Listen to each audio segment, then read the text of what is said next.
Hello, I'm Victoria. Welcome to my channel. So, if you have not seen my videos from last year, I am participating in a competition called Battle of the Booktubers. This was created by Danny from Danny Dabbles, and it's just amazing. So what it is a competition to see which booktuber is the best at recommending books. We had the initial rounds last year, and now we are in the championship round. So this round is going to be working a little bit differently than the last ones. I had to pick two genres that I wanted to read from, and I chose fantasy, of course, and then also sci-fi, because I've been wanting to get a little bit more into that. So each of my four competitors recommended me two books of each genre, and I'll be reading the top one of each unless I've already read it or there's something about it that I really want to avoid for any reason, But for my recommendations that I received, I didn't have any issues like that. So today I'm going to be reading the books that were recommended to me by Booktuber 2. It's all anonymous, so I don't know who it is,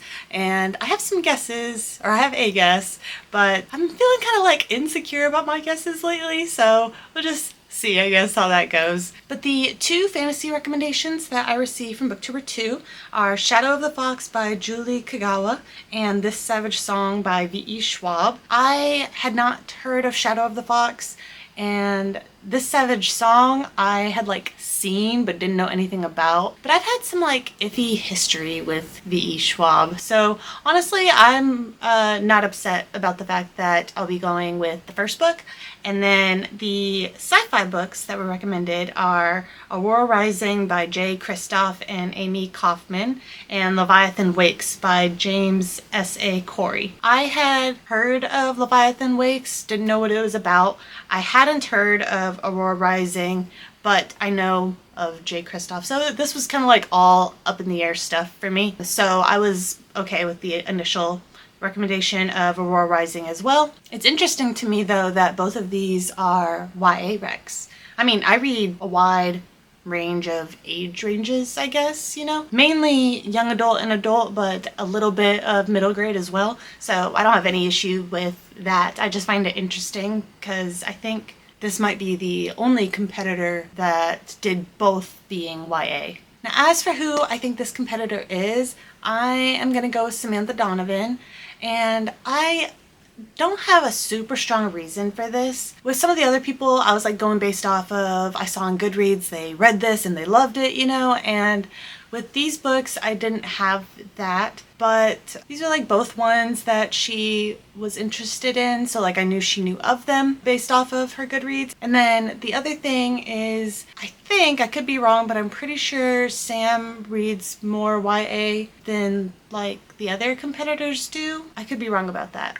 but that's what we're going with. So I think this is Sam. We'll see. Now I'm going to be starting with Shadow of the Fox, so I will get into that and check in with you guys soon. Okay, so I just got yelled at by my cat, but I'm now a third of the way into Shadow of the Fox, and honestly, so far, it's not bad. I don't feel a need to DNF it or anything, but I just feel very lukewarm, and I'm not really exactly sure why. Our main girl is a half kitsune, so half fox spirit person, and she's been raised by these monks at this monastery. She was dropped there as a baby, dropped off there, not dropped, but yeah. And when she's 16, I think, she finds out that this monastery is actually protecting this part of the scroll, and when the four different pieces of the scroll are brought together, then this dragon will come up and grant your wish. It's very Dragon Ball. So they have one of the pieces and they guard it. Well, the main guy of the story, who I guess from what I can see is definitely going to be the love interest, he is an assassin and normally gets sent on these missions for the clan that he's part of to go and take care of people, but this time around he gets sent to go and collect this scroll. But before he gets there, someone else has sent demons to this monastery, and everybody's killed except for our main girl, and she is told by the main monk who raised her, the nice one. She's told what she should do and where she needs to go and stuff in order to protect this scroll, and also warn the other people. So she's on the run and runs into him, and they're like trying to escape from these demons, and they make an agreement that, so he doesn't know that she has the part of the scroll, and so she convinces him that it's like basically at the place that she needs to go to, and it's like, I know how to get there. I'm not going to tell you how to get there, but you're really skilled with that sword and I don't know how to fight, so you protect me and I will lead the way. He agrees, thinking that she doesn't have it on her. So now we are starting this journey. I don't know what it is that is making me feel so like, yeah, you know, like lukewarm about it, but so far, I'm just like having a decent time. It might be like the whole Dragon Ball thing, like just the basic premise of the story. I'm like, seen that, like, you know, and you know, like that's going to be something that you deal with a lot in books. Like, it's very difficult to find something that everybody is going to feel like is completely original. So I don't have any issue with it, but I'm like, been there, you know? And another thing is, I don't know if it's just because I grew up on anime, but maybe I'm just not, maybe I need to read more Asian inspired fantasy, because when I see like kitsune characters and stuff, my mind feels like I should be like seeing it. Like, it feels like the wrong medium for this. Like, I should either be reading it in manga or seeing it on a TV show or something. And so I think maybe that's just like a personal thing, I guess. It's just a new experience and like my mind's like trying to get comfortable with it, I guess. Nothing bad at all, but I don't know. It just feels like I should be watching it or seeing it in some way, a visual thing, not just picturing it in my head. The main guy is a little stiff, but he's also mysterious and stuff. So I see potential for him as like a love interest. I don't see potential for him to become like a really interesting main character. And I think if I remember correctly, we do have POVs or like chapters of his POV. So hopefully that improves, because I didn't feel like I was getting much from him yet, personality wise, like when you're in his head and stuff. But we still have room to improve. Like, we still have 2/3 of the story. So hopefully things go up from here. I'll check in with you guys soon. So I'm now 2/3-ish of the way into Shadow of the Fox, and I am enjoying the storyline a lot more now. I think I just kind of had to change my mindset a little bit with it. I don't know why, but it really feels like a story that would be way better visualized. I think I would enjoy it. Like, it feels weird saying this because it is like Japanese inspired, so I don't mean it because of that, but it really does fit into like a manga or anime type of story.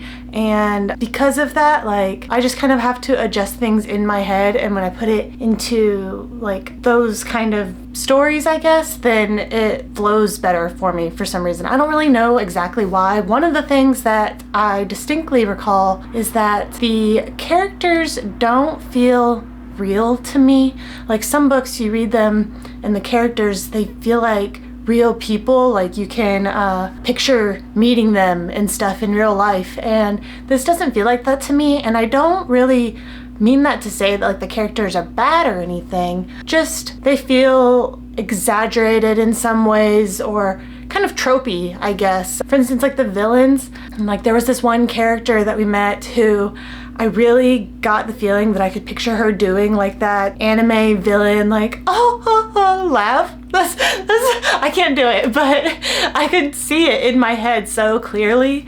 And when I almost said when I saw that, but when I read that, that was when it really clicked, like, anime story. So that took a bit of an adjustment, but once I did, it has drastically improved my reading experience. As for other aspects of it, the main character, I like her all right. She's with that whole not feeling like real people thing. I don't really feel like I can fully relate to her like I can like some of my favorite characters in stories, and I think that's hindering my relationship, I guess, with this character.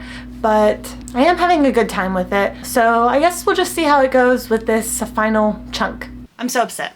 I appear to have lost the original ending clip for Shadow of the Fox. And actually, not even just this one. I lost a couple other things too. I don't know how that happened.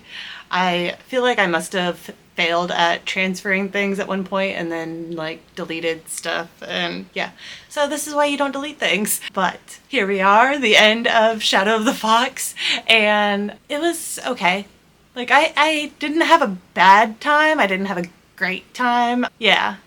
The same feelings I had before, like the characters not really connecting with me and stuff. Like there was fun things about it. There were some funny things happening, like it had humor. I feel like the pacing was pretty good, and there wasn't really anything wrong with the characters. It was just that it's a book that feels like it's for just having a fun time, but it maybe focused on that so much to the point where like just I felt like I was lacking something. I don't know, like I guess I just wasn't connecting with it. I did kind of like some aspects of, especially like the main guy, like the love interest dude. There was aspects of his character that I did really enjoy. There just wasn't enough extra, like aside from that, you know, like, I don't know. But like I said, it wasn't bad. So I'm gonna give this a flat 3. I was debating between like a 2.75 and a 3. But I'm gonna go with a 3. I'm like mentally debating on if I want to stick with that. But yes, final answer, 3 stars. And now we are going to be getting into Aurora Rising, and I will check in with you guys in a little bit. I just got done reading the first third of Aurora Rising, and I'm feeling really optimistic about this. The writing style, I would say, not exactly, but in some ways reminds me of Red Rising, but like YA, like PG version, I guess. I don't mean like what is going on, just the vibes of like the writing itself. I don't know how to explain it really. It might just be like the tone of accessible sci-fi.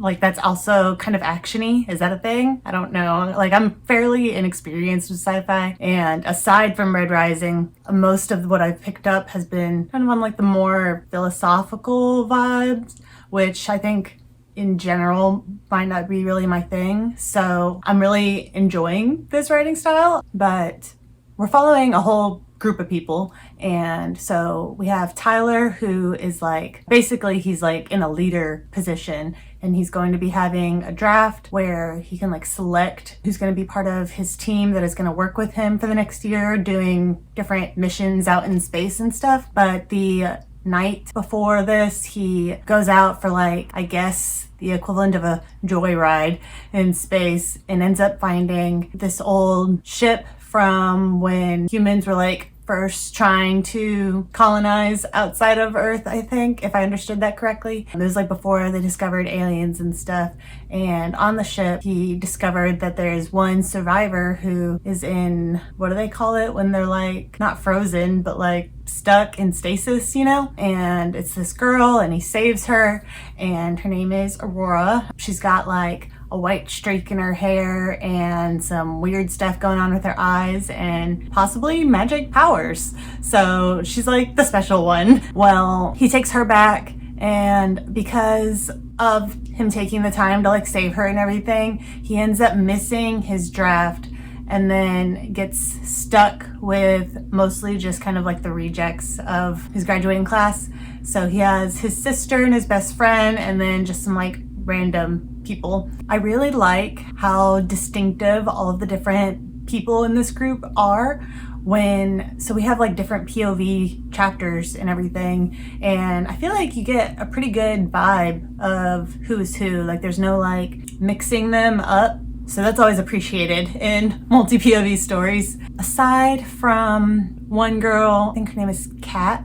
Aside from her, I think I'm enjoying like everyone else's personalities too. They're all like flawed a little bit in their own unique ways, but not to the point where they're not enjoyable. And I like that while I can tell with different characters and stuff that there's possibility for romance subplots because of the multi-POVs that we're following that aren't just in those people. It's not such a strong focus that it takes over the story. And I think that particularly in YA stories, this is something that I really seem to enjoy. Like, for instance, in Fireborn, I really liked it in that too. And I think it was in, what is it called? The Demon King, the Seven Realms series. I think that it was like that too. Those are both series that I really enjoyed the story and also the romance because it didn't feel like it was taking it over, you know? So I see potential for that with this series as well. I guess we'll see if I'm right. But I'll check in with you guys in a little bit. Bye. So I'm now 2/3 of the way through Aurora Rising, and overall I'm enjoying myself. I'm really enjoying the plot, and I do like the multi-POV setup. I feel like the authors have done a pretty good job with that. I'm having some character issues. First of all, I feel like Aurora is like the dumbest of the group, which is interesting considering even though it is multi-POV, just with the title and the general setup, it seems like she's sort of supposed to be the center character. And I get that she's going to be lost and really confused with the situation, with it being like 200 years since her time period, but that's not like the issues that I'm having with her. It's not her not knowing what's going on. It's just her priorities, I guess. And then also a thing that's bothering me with her is I really don't care for like fake cursing in characters.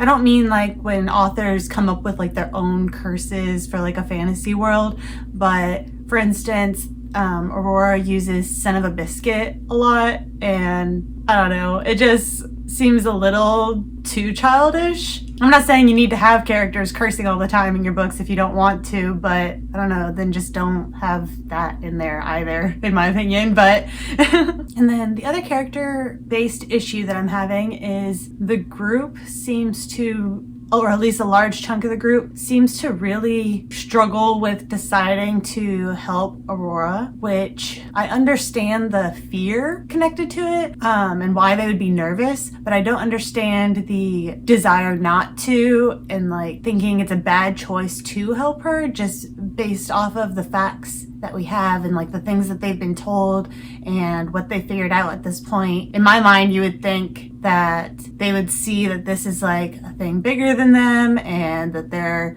people that they thought they could trust that they can't, but it's like they're not putting those pieces all together, and so like, this is dangerous. Why are we risking ourselves when we could just not, you know? Like, and I'm like, can you though? Like, so that's annoying. And then also, I think that the authors of this book took a really big risk because the twist of like Kat and everything, like how we thought that she was kind of going to be backstabbing, and then it ended up being like, no, she's solid, like she truly is like a good friend and there for Tyler and like won't do anything. That was like not a super surprising one, but it was done well.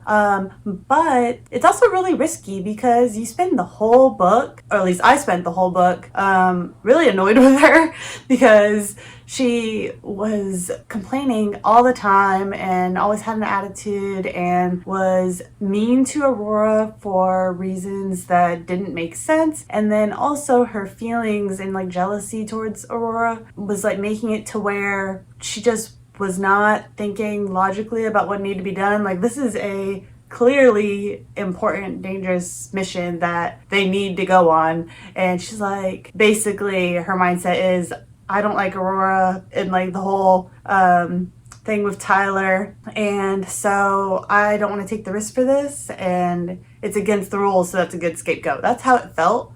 And so you spend the whole book annoyed with her, and I would have DNF'd because of her character if it wasn't for this. It wasn't bad enough to where I felt like I had to DNF when I'm wanting to finish books and stuff, so that's why I didn't. But if I was just reading on my own and realized I was gonna have to deal with her, I would have DNF'd this book.